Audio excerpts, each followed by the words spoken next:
you.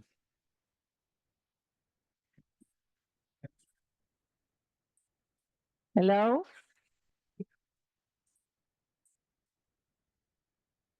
Denise. Hector.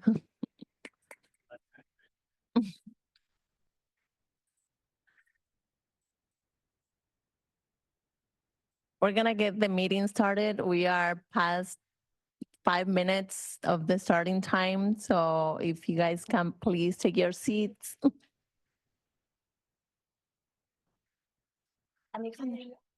Well, good morning, everyone. I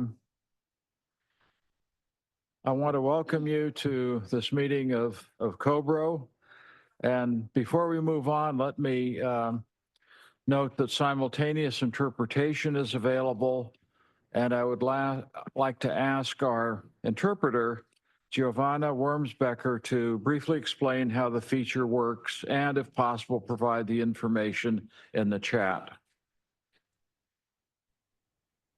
Announcement from interpreter.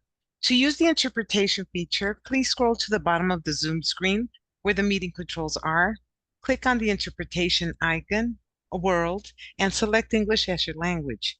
If you are joining through the Zoom mobile app, cell phone, tablet, etc., please press the ellipsis, then interpretation, and then choose your language.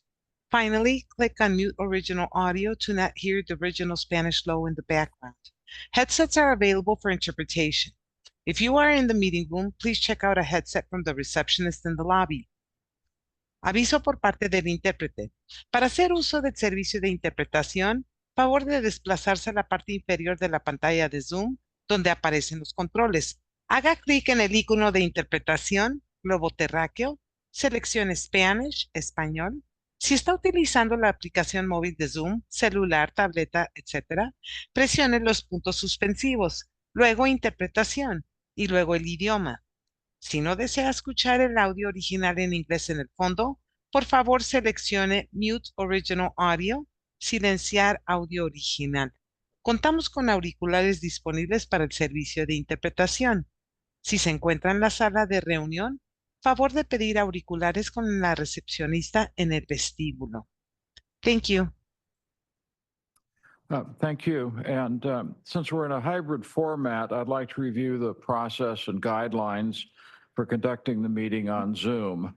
For COBRO members, when you'd like to speak, please turn on your camera or raise your hand by opening your participants panel on the Zoom toolbar and clicking raise hand at the bottom. Once you're seen, we will recognize you at that time. For public members who'd like to speak on an item, please use the raise hand icon in the Zoom toolbar. When you're called, you'll be unmuted by SANDAG staff. If you call in by phone and would like to comment on an item, please press *9 on your phone. To unmute, you may need to enter *6 to unmute yourself. After your comments, you will be muted by the SANDAG staff. All comments, whether emailed or live, will be part of today's meeting record. Are there any questions about that process now? I don't think so. Moving to our first item, I wanted to welcome you on a momentous day in ways that we will figure out in the next months and years on many levels. But first, I'd like to ask everyone here to introduce themselves. We start here on the left. Please use your microphone if you have one and turn it on.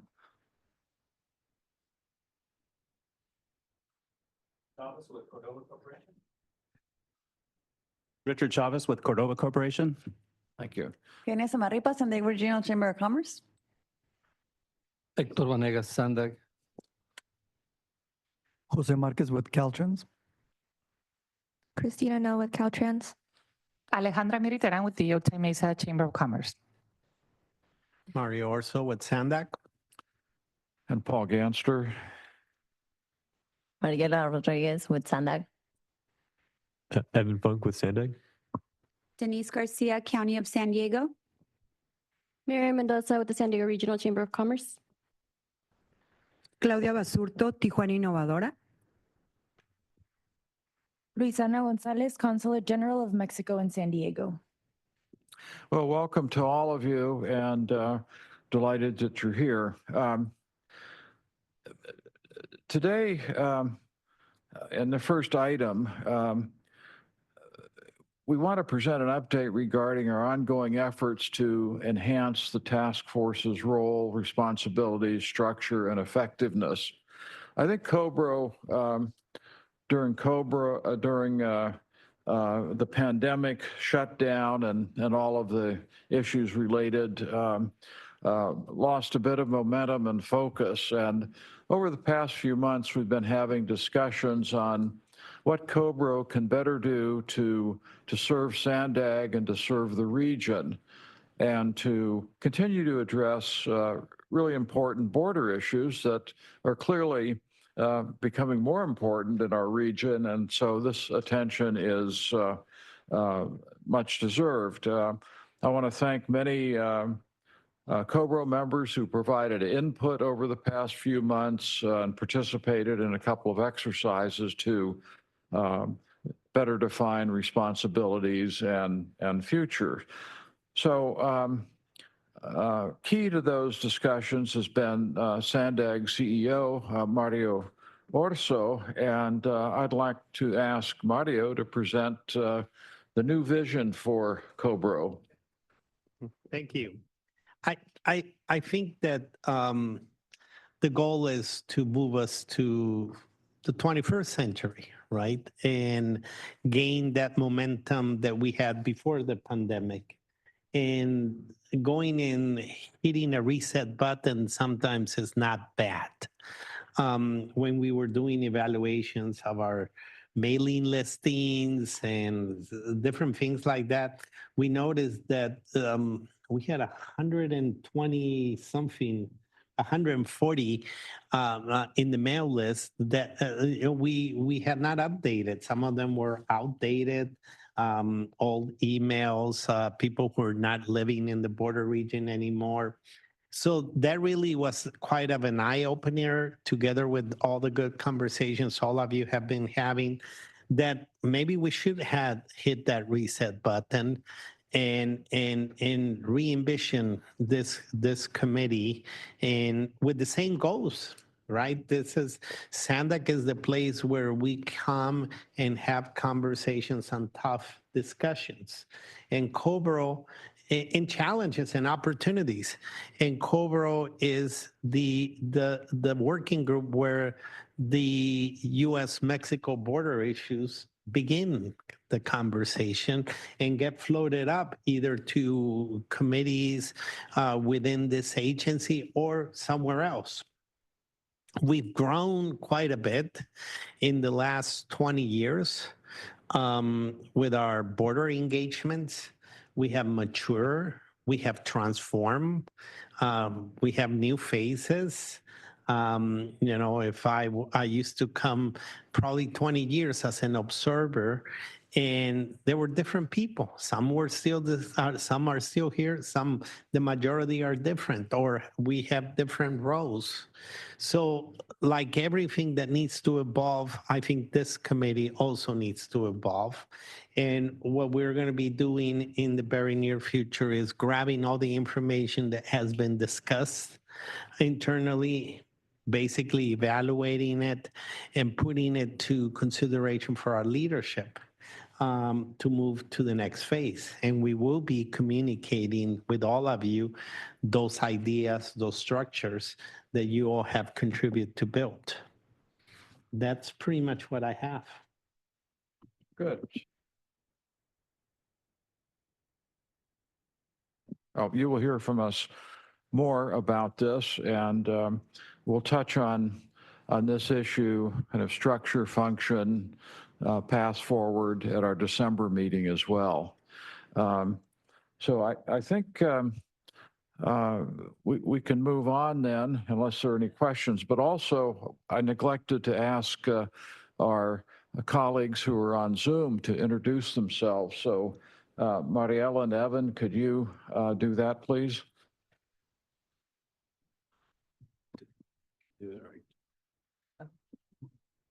Andrea, Andrea Hoff, Project Manager at SANDAG. Bernardo,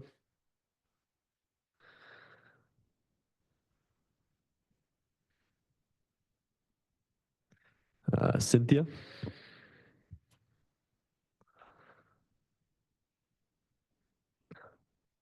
Danielle, Hi, Danielle Coachman, SANDAG. Eduardo, Hi, everyone. Eduardo Garcia, the Political and Economic Chief at the U.S. Consulate General in Tijuana. Thank you. Gita, Hi, everyone. I'm Gita with Representative Sarah Jacobs. Thank you. Lena, Hi, I'm Lina. I come from El Colegio de la Frontera Norte. I'm attending this meeting on behalf of Gabriela Munoz. Thank you. Greg, Greg Mallinger, UC San Diego School of Global Policy and Strategy. Jessica,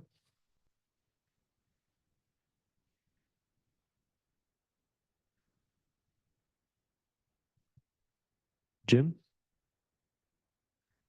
Hello, Jim O'Callahan, South County EDC. Natalia,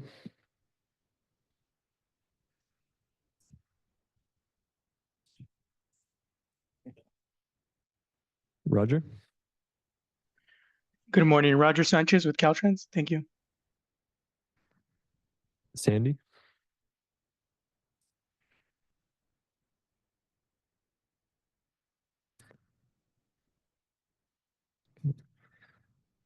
Santiago,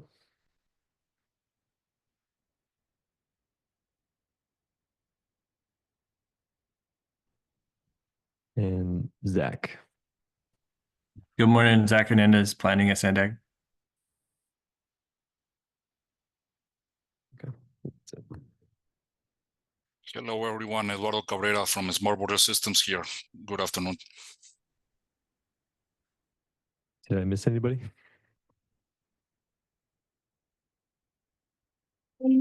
Hola, Cintia Paz, Ibero Tijuana. Buenos días.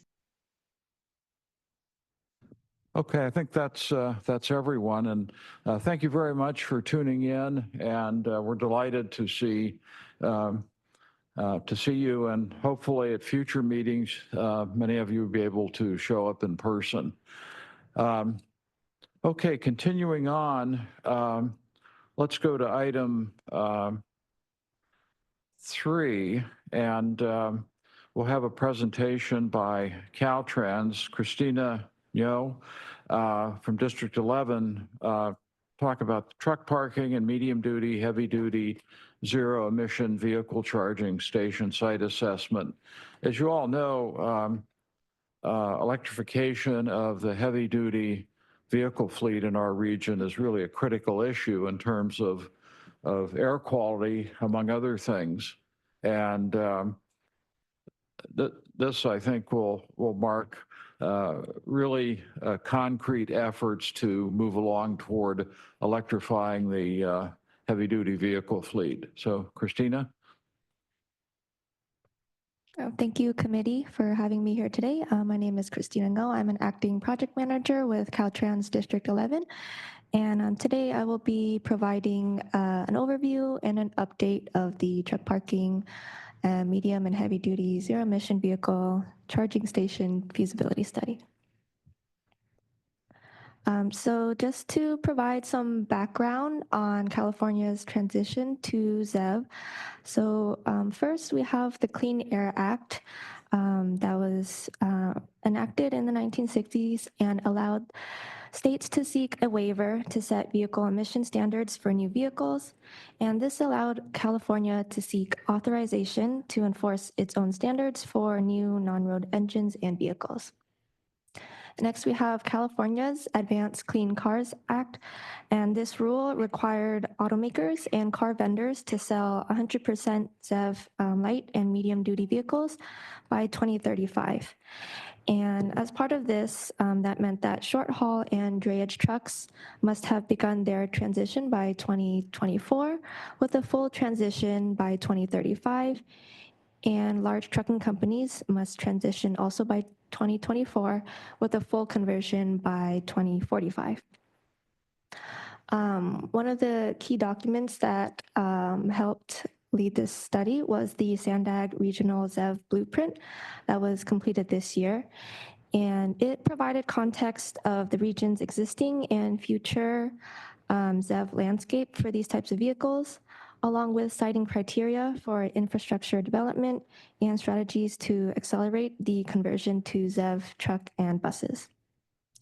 And lastly, I'll mention California Transportation Commission's Senate Bill 671, which identified corridors and infrastructure needed to support deployment of ZEV medium and heavy duty vehicles.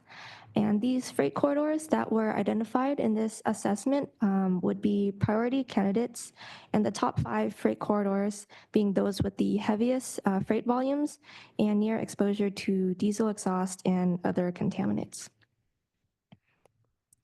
So now for the background of the feasibility study.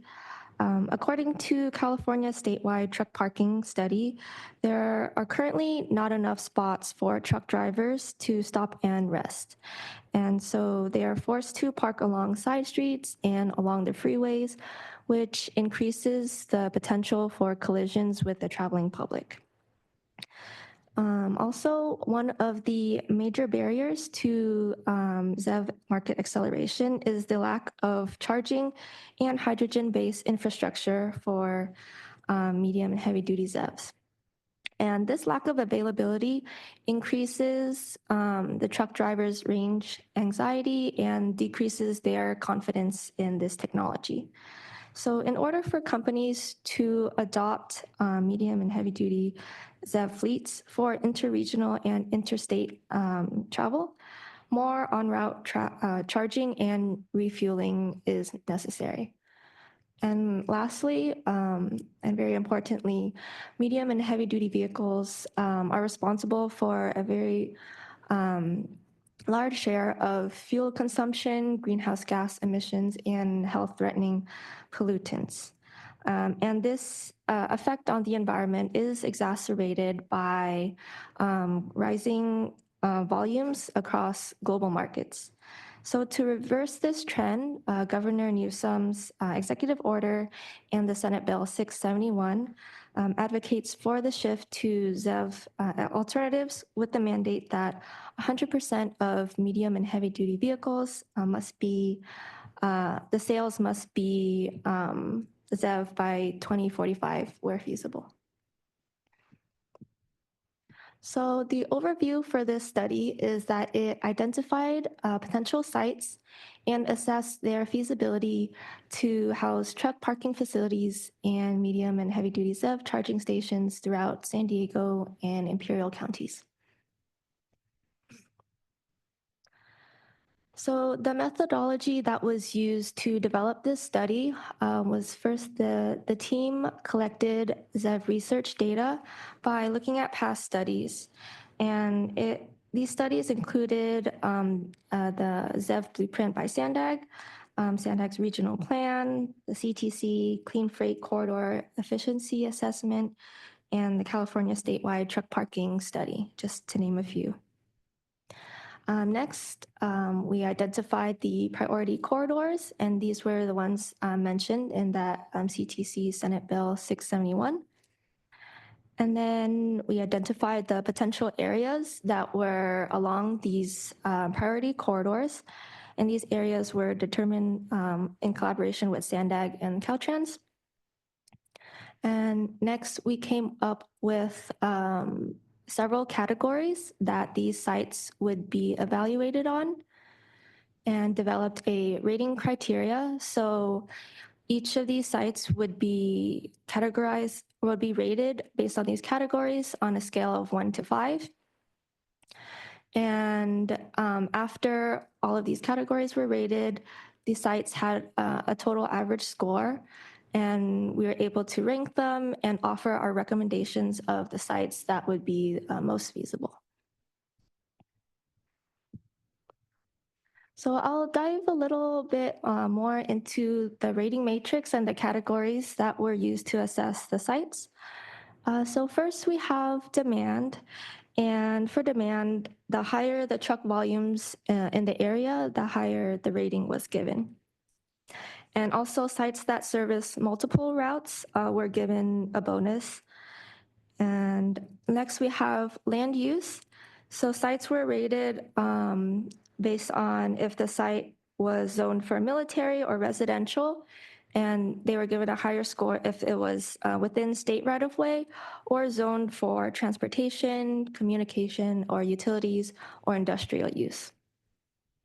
Next, we have equity.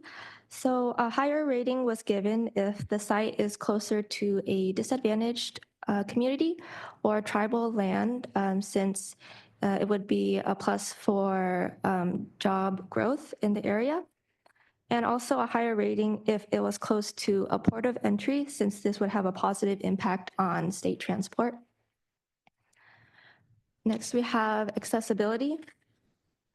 So accessibility was based on the distance that a truck driver would need to travel outside of freight corridors to reach the site, and whether local roads are designated as truck routes to be able to accommodate these vehicles. Then we have electricity.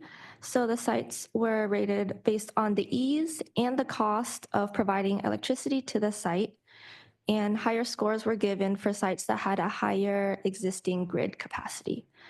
So both San Diego Gas and Electric and Imperial Irrigation District participated in rating these locations based on electricity.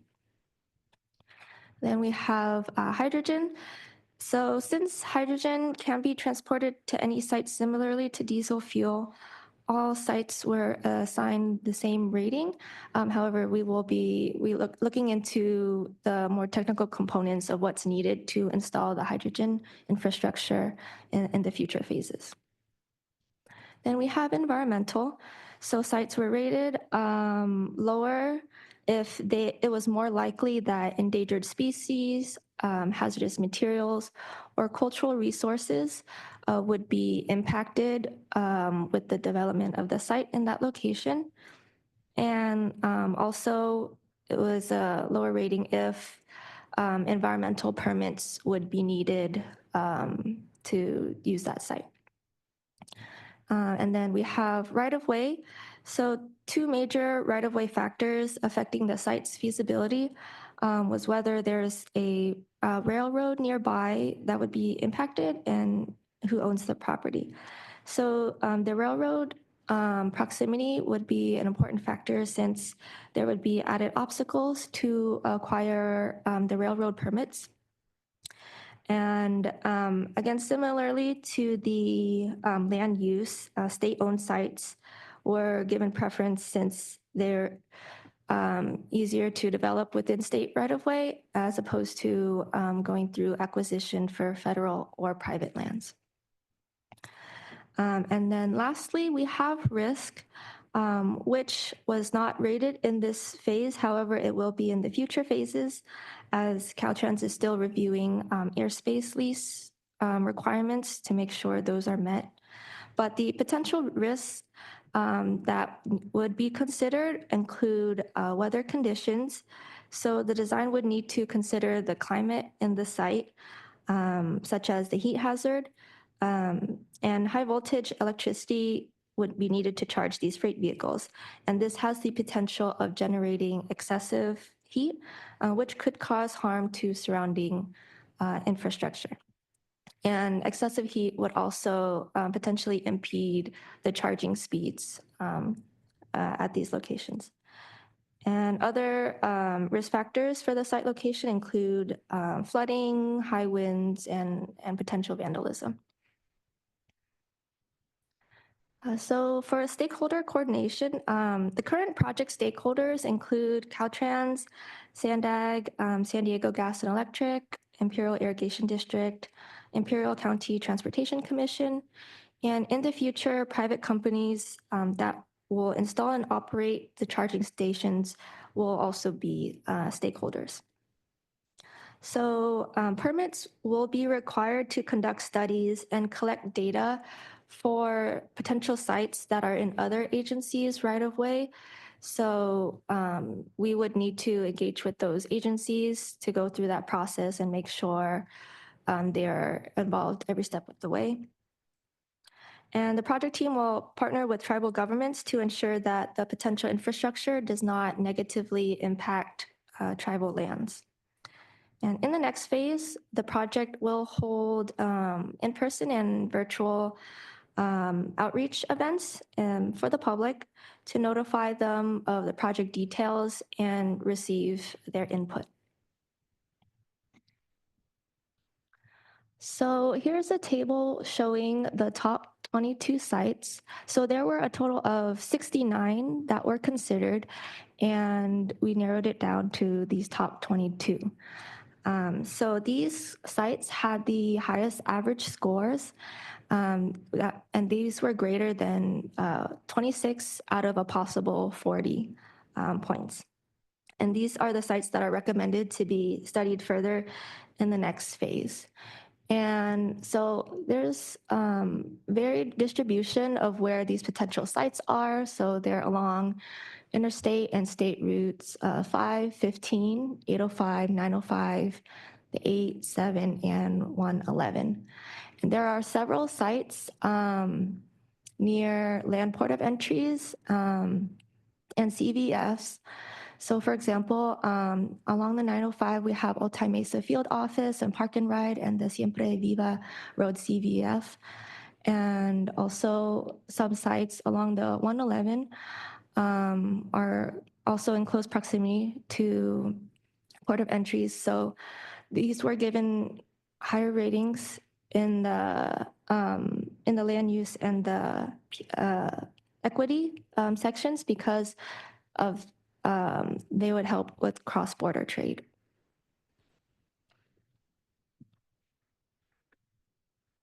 And in the next phase, the categories of equity, environmental, and right-of-way will be studied in greater detail since they carry a heavier weight. And I'd also like to clarify that these sites for the requirements are for the charging stations. However, the sites may serve a dual purpose of providing parking in addition to the charging. So the challenges that were identified in this study is that there's currently limited traffic data on the zero emission vehicles for medium and heavy duty. And similarly, there's limited existing charging stations for these vehicles. So we don't have too much data on what is needed to support charging, such as the necessary space, the types of chargers, and the cost. So the traffic data that would be helpful and that we will be exploring in the next phase include travel and origin destination patterns, truck refueling patterns, resting period between rest stops, traffic volumes, and peak charging demands. And all of these data will help the team determine the optimal spacing and locations for the sites. Next, one of the challenges is that we need proof of demand that these charging stations will be utilized. So electrical companies typically do not upgrade their grid capacity until enough demand exists. So we will need to prove that there is sufficient demand through outreach with trucking companies, truck drivers, and the public. And lastly, so truck parking and vending is currently not permitted in park and ride lots. And there were several park and rides that were in this study. So the state will need to work through current policies and zoning laws to see if in the future that these sites could house charging stations in the future.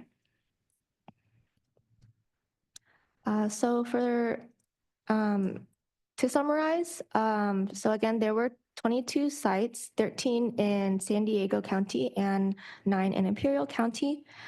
And so for the next steps, we are beginning the project initiation document phase, where we will be analyzing the sites in further detail and focusing on the more critical categories. And more site information will be gathered through stakeholder and public outreach. And then we will have preliminary environmental studies to ensure that whatever environmental issues arise, if some sites would be selected, that there is environmental mitigation. And lastly, we have project development, which would include preparing project plans, specifications, and estimates. So while the Caltrans design team is developing the project, we are working concurrently with headquarters and local agencies to get funding for individual sites. So one of these efforts is the U.S. Department of Transportation awarded $102 million for the West Coast Zero Emission Truck Corridor, which includes the states of California, Washington, and Oregon. And so this grant is to install charging stations and hydrogen fueling stations along the I-5 and other freight corridors. And this will include public-private collaboration and coordination among electric utilities in these 3 states. Another one of our efforts is supporting tribal governments. For example, the Campo tribe is applying for a charging and fueling infrastructure grant to create a charging hub at the Golden Acorn Traveling Center. And this is one of the sites that was listed in our study. So we are providing support however we can so that they could apply for this grant. Also, the CTC awarded the Corporation Nikola with Caltrans as a sponsor for $42 million to build 6 heavy-duty hydrogen fueling stations. And another one of our efforts is adding ZEV strategies as an addendum to the Border Master Plan, which covers California, Baja California, and Baja California Sur. So the Border Master Plan is a binational approach to coordinate planning and delivery of land ports of entry and transportation infrastructure. And this addendum will focus on ZEV strategies. So the implementation for the sites identified in the study are proposed to be constructed in 2030. So that was all I had for my presentation. Does anyone have any questions? Yes, let me start off with one. Perhaps the movement of heavy-duty vehicles across the border is an important component of truck traffic in some parts of our region. And what kind of coordination discussions do you have continuing with Mexican public sector and private sector stakeholders? Because really, I think the issue of charging is binational, and there may be some opportunities where a little investment on the Mexican side could save a lot of money on the U.S. side. And clearly, I think everyone in the region would benefit from that close coordination, but that's easier said than done. But perhaps you could fill us in on what kinds of discussions and so on. I'll let Jose answer that. Sure. And I'll be happy to answer that. So like Nikki, I was going to call you Nikki, Christina was mentioning, was what this study was focused was on the U.S. side, primarily San Diego and Imperial County, identify potential sites for charging stations. But we know that we live in a binational region. So one of the things that we're doing, we are updating the California-Baja California Border Master Plan to include for the first time a zero emission strategy. So we've been having conversations, not just with the state of Baja, but also with the state of Baja Sur to coordinate efforts and start looking at ways to improve, to support zero emission technologies south of the border. And I'll be happy, like in future meetings, to present an update on that to this committee. There's also another effort that we've been helping the state of Baja, primarily the Secretary of Economy, is they just they actually, and I think it's a great idea if we also can invite them. They just released a report on how are they going to be addressing all the regulations for zero emission commercial vehicles that are coming from the state of California. So I think it's a very important report that probably it will be nice if we can invite the state of Baja to present the results on that report. And they just that report just came out a couple of weeks ago. And so there's definitely been a lot of conversations with Baja. They are very concerned on a lot of the regulations that are coming from California and how are they going to be able to meet the California's regulations. And I want to add that there was a presentation from the state of Baja before they finished the study, actually. Yeah, And, so they just wrap it up. So it'll be good to hear from them then. Revisit it, yeah. I had another question. Christina, you mentioned the next step is to do a project initiation document. So it wasn't clear to me. You did a study, you identified the sites. So what is actually the next phase? Is it to develop something or continue to evaluate the opportunities? So it's a little bit of both. So the project initiation document will be a more extensive document and will more heavily involve all of the individual functional units in Caltrans. So in the feasibility study, we just had meetings with them and asked the units if they could help us rate the locations. It was a very cursory, a very high level rating. So in the project initiation document, they will be doing potentially a preliminary environmental assessment report, for example. But are you doing it for all the sites or have you selected a site? Because it's a heavy lift doing a pit for all the sites you labeled. Yeah, so we will be initially looking at the 22, but at the end of the project initiation document, we will be narrowing it down further as we find out some sites are better than the others to move forward with. Yeah, the idea is, so the feasibility study was primarily what we did is you saw that we look at 69 sites, primarily on freight corridors like the I-5, I-15, 905, State Route 11, 805, the I-8, and here in San Diego County. We also used the blueprint that SANDAG developed that look into all the technical aspects of a charging station or hydrogen stations.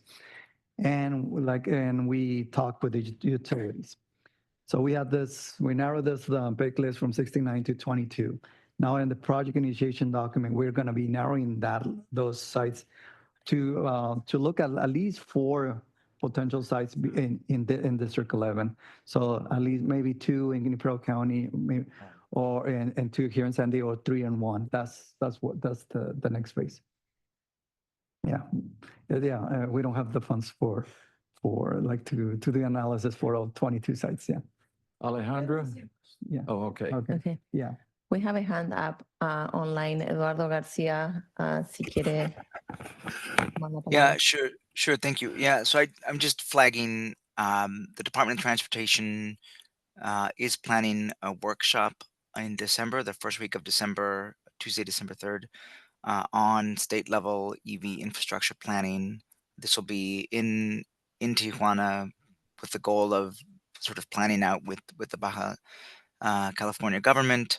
I think SANDAG is invited to participate in some of the panels, but some of the topics of the workshop are sort of EV planning fundamentals, intergovernmental coordination, EV charging networks, medium to heavy duty vehicle charging infrastructure, and California EV regulations. So from the federal government side, we do have some of those conversations planned, and it is part of multiple conversations we've had throughout Mexico with some of the other governments as well on sort of their EV strategy. So if Department of Transportation hasn't reached out already, I think they will, assuming the date of December 3rd sticks. So over. I think the date is moving to December 6th. We are working, like Eduardo was mentioning, we're finalizing the agenda. We're going to have a workshop, a zero emission workshop and we're working with the state of Baja, Volpe Institute, USDOT, and CalSTA and Caltrans are organizing this event. And once we have the final agenda, we'll send it to the committee.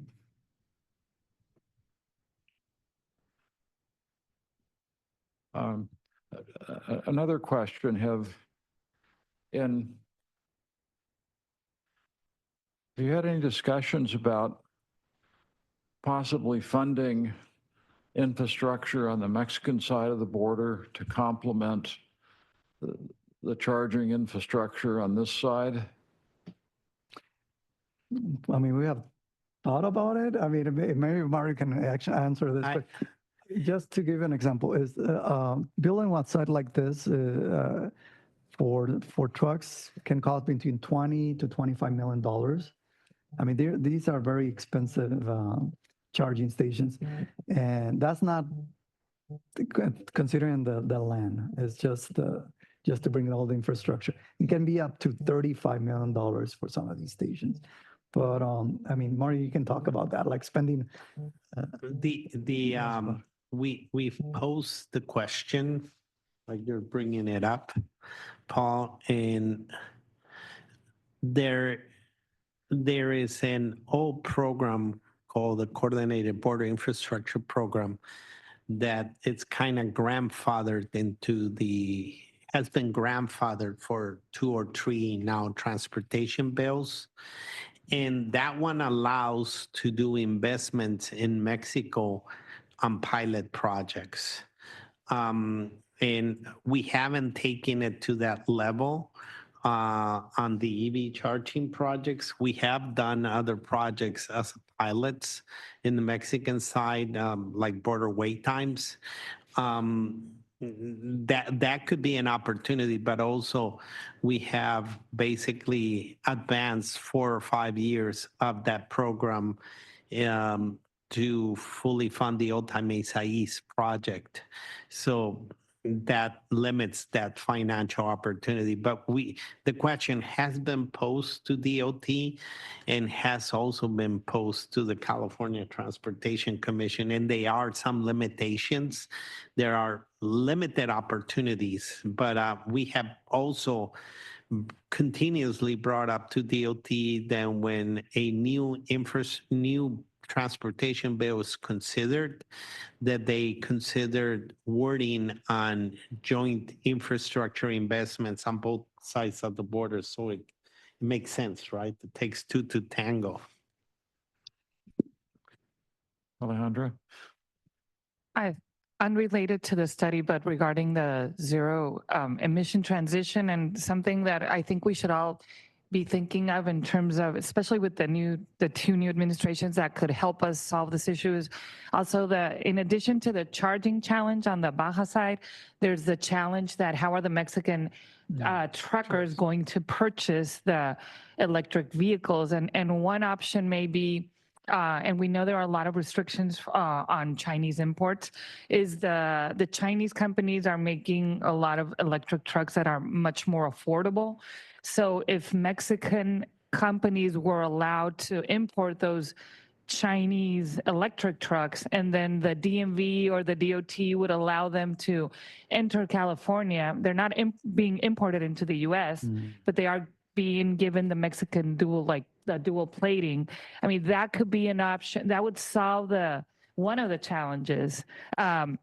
But we know Mexico is also thinking of doing more Chinese tariffs. So it would be something that we would want to negotiate as a region as an exemption, as a possibility, just to continue with the important trade flows that we have.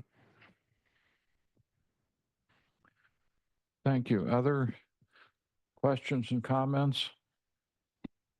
Hector? I just want to thank and recognize this is a great effort. And I just want to add, if part of your study will include exploring partnership with the private sector, because I think you are doing half of the work for them already. So this is exciting. They already identify the locations and the potential. So I think that's one part of my question. And the other is if you see any opportunity or perhaps any change based on what happened yesterday and the future negotiation of the USMCA. In particular, I think that can be an opportunity to perhaps call the attention to what you're doing because this is great to have it at this level. Okay. On the first one, we're already doing it. The Caltrans a couple of months ago, like 3 or 4 months ago, we actually statewide we launched.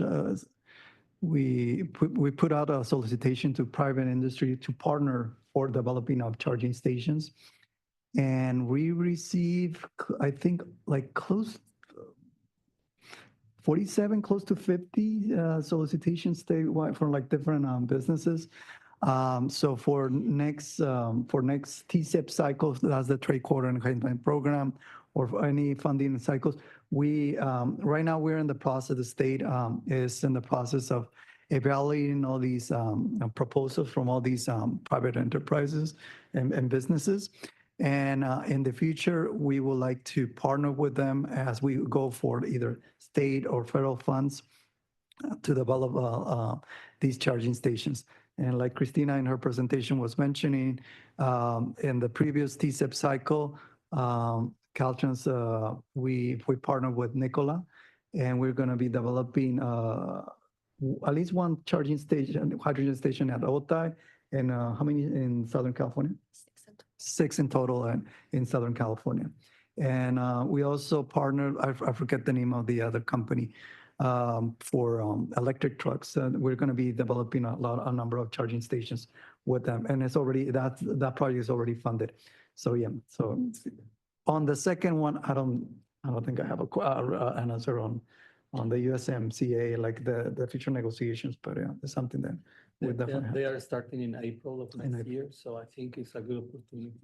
Yeah, I think one of the action items similar to what Alejandra brought up and Hector brought up is that we try to connect with the eventually, right? We can't do it right now, but with whoever is going to be part of the teams renegotiating the USMCA and trying to provide feedback on the items that are important of potentially tariffs, potentially other stuff, right? So I think broader than just SEP, it's that we and this group is perfect, you know, to develop some sort of a brainstorming session on what will be some of the ask that we can bring in low-hanging fruit or items, you know, that we as a region can develop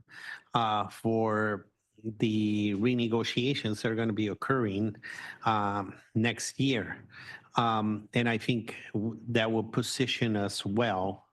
You know, and we get through the chambers, through all the different advocacy groups, but this could be one of the working groups or tables where we can develop ideas and punch lists for eventually moving forward with what would be some of this region's binational or this side ask on USMCA negotiations or areas of opportunity. Yeah, thank you. Okay, yeah. I guess just on that same track and just acknowledging that it's a revision and not a renegotiation. So conversations have started. I will be participating in the North American Forum that will take place in Canada in a couple of weeks, for example, and that's 15 people for each country talking about USMCA and trade in North America. And I'm happy to elevate that through that and also stepping in as vice chair of the Border Trade Alliance next year. So happy to continue elevating that. But to your point, it would be great if maybe one of our key priorities or next steps for early next year is setting those asks, like very like broad enough to be elevated, but specific enough that we can like grab from there. For sure. I moving think forward. that this is the perfect group where we can discuss it, we can workshop it, and then staff can gather the information that everybody thinks it's valuable. And we can develop even a mini white paper that works as the speaking points for each of us in our own places where we're asked to interject. At least we're all talking out of the same goals and ideas. Kind of like Les to Santa. Thank you. Yeah. Any more comments on Christina's presentation? Well, thank you. That was terrific, and it certainly provoked a lot of interesting comments and perspectives. We very much appreciate your efforts and look forward to updates as you reach various milestones. Thank you. Let's move on to the next item, and I'd like to invite members of the committee and the public to share any other comments that they might have. So do any of our colleagues here at the table have yes? We briefly talk about the workshop. So as soon as we have the agenda, the final agenda for this workshop is, so USDOT, like I said, Volpe Institute, the state of Baja, Caltrans, CalSTA are organizing a zero emission mobility workshop. It's been going between December 3rd and 6th, but it's very likely it's going to be December the 6th. And as soon as we have the latest agenda and the final date, we'll send it to the committee. And also, just a heads up, December 4th and 5th, Caltrans will be hosting the U.S.-Mexico Joint Working Committee.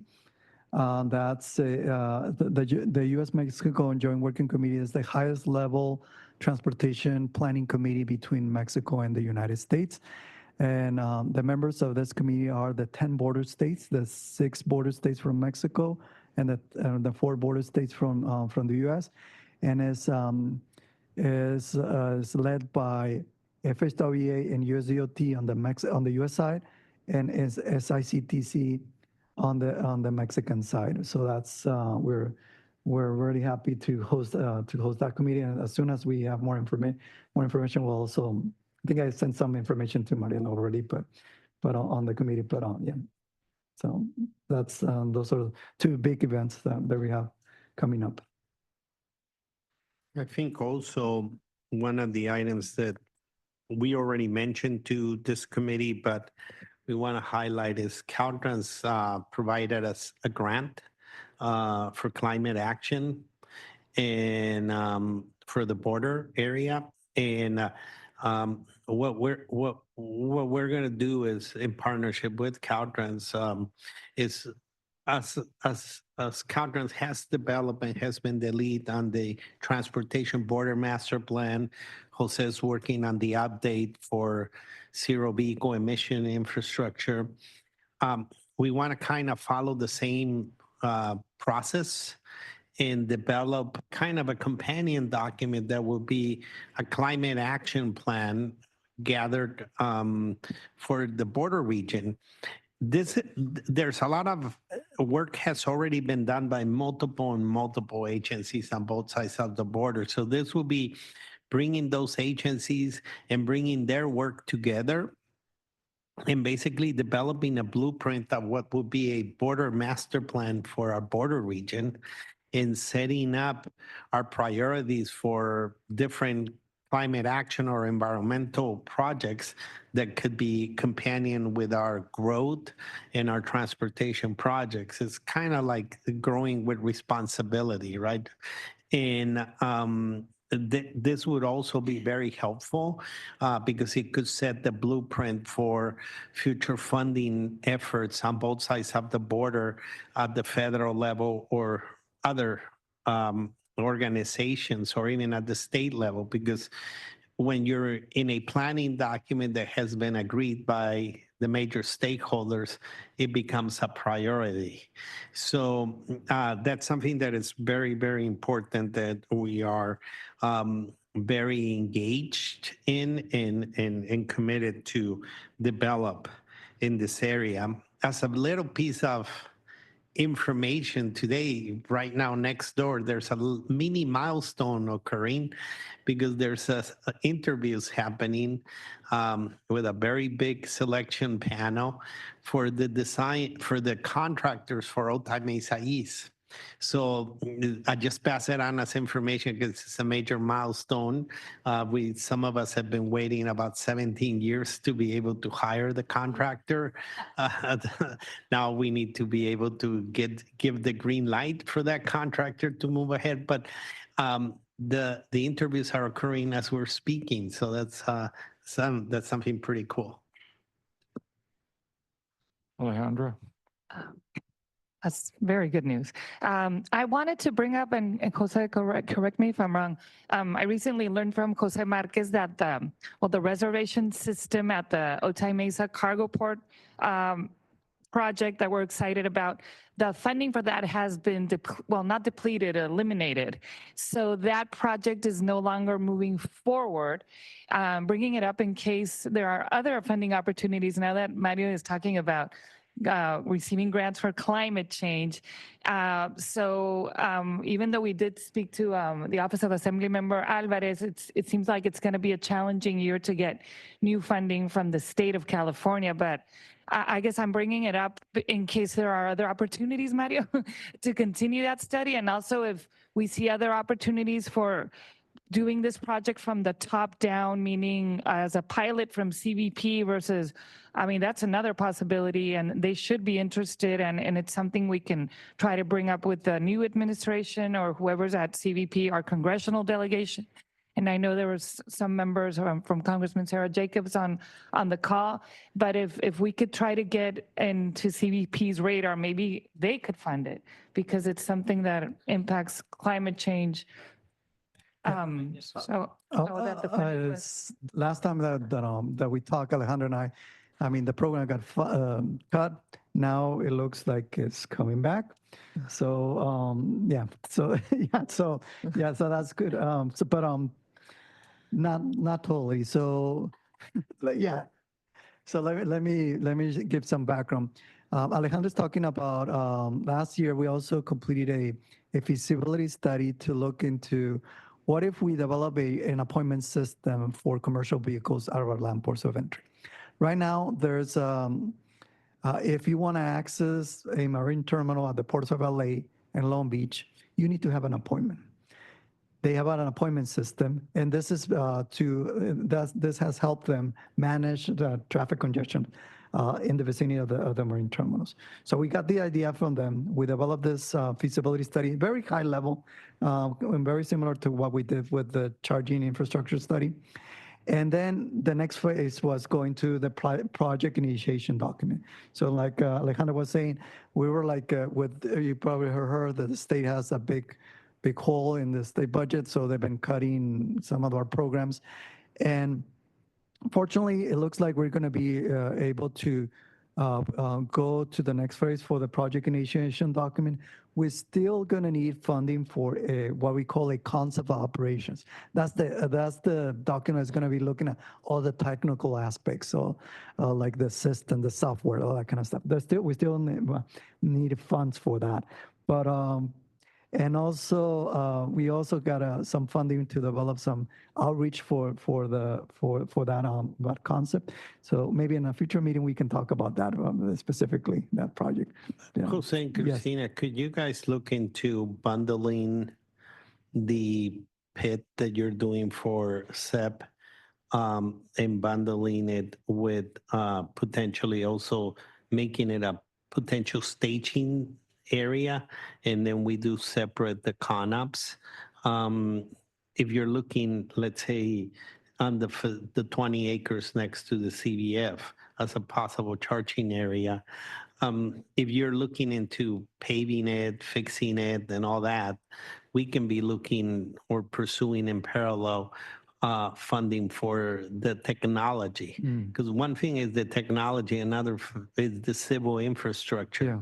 So I highly, and we can talk more, but I highly invite you to research and included a brief description on your PIT that you're doing for SEP, so you could line up that location to doing electrification, but at the same time, it could act as a staging area.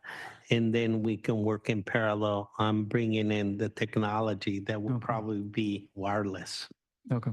Yeah, we can talk more about it. Sorry if we got really technical.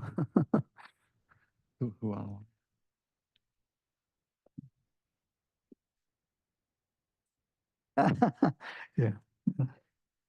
We have a hand raised, Eduardo Cabrera, online, if you want to go ahead. Thank you, Mariela, and good afternoon to everyone, Cobro members and guests.